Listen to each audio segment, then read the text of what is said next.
Hello বন্ধুরা, কেমন আছো? আমি আজকে ভাবছি একটা আলু ফুলকপি আর পনির দিয়ে একটা রসা টাইপের করছি। তো কেমন করে করছি না করছি তোমাদের সাথে শেয়ার করছি। সাদা তেল, এটা সম্পূর্ণ সাদা তেলেই হবে। এই যে সাদা তেল দিলাম, তেলটা একটু গরম হোক, তারপর পনিরগুলো ভাজবো। এই যে সাদা তেলে পনিরটা ভাজছি, একটু নুন দিব আর একটু হলুদ দিব। নুন আর হলুদ দিয়ে যে পনিরটা আমি ভাজছি, বেশি ভাজবো না, হালকা করে ভাজবো, ভেজে আমি উঠিয়ে নিচ্ছি। এই যে পনিরটা ভাজা হলো, এই যে ফুলকপি আর আলুটা এখন ভাজবো। এই যে ফুলকপি আলুটা আমি ভাজছি, একটু নুন দিব আর হলুদ দিব। নুন হলুদ দিয়ে আমি ফুলকপিটা ভাজছি এখন। নুন হলুদটা নিজের স্বাদ অনুযায়ী 1 চামচা নুন দিয়েছি, 1/2 চামচার মতো হলুদ দিয়েছি। এই যে আলু আর ফুলকপি লাল লাল করে ভাজা হয়েছে, আমি এবার কয়েকটা তেজপাতা দিলাম, আবার একটু নাড়বো। 1 চামচা আদা বাটা দিয়েছি, 1 চামচা কাঁচা লঙ্কা বাটা, 1 চামচা জিরার গুঁড়া দিয়েছি, আর একটা ছোট টমেটো দিয়েছি। এটা দিয়ে সম্পূর্ণ এখন কষবো। লেগে যাবে বলে আমি একটুখানি জল দিলাম। এবার এটা আমি লো পাওয়ারে ঢেকে দেবো ঢাকনা দিয়ে, তাহলে আস্তে আস্তে হবে, সেদ্ধ হবে, মশলাগুলো কষবে। এই যে আদা জিরা দিয়ে মশলাটা দিলাম, যেটা কষা হয়ে গেছে।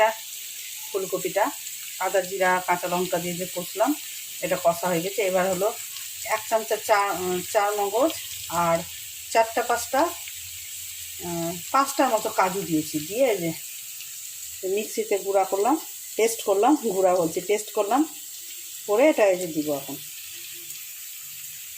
দিয়ে আমি কষছি।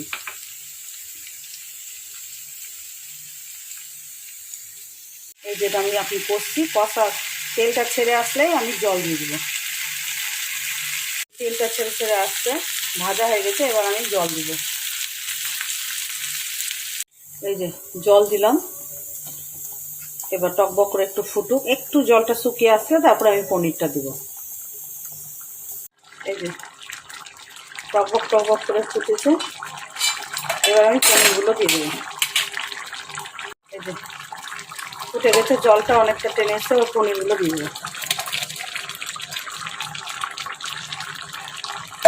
পনিরগুলো আমি দিলাম, পনির দিয়ে একটুখানি রাখবো লো পাওয়ার করে।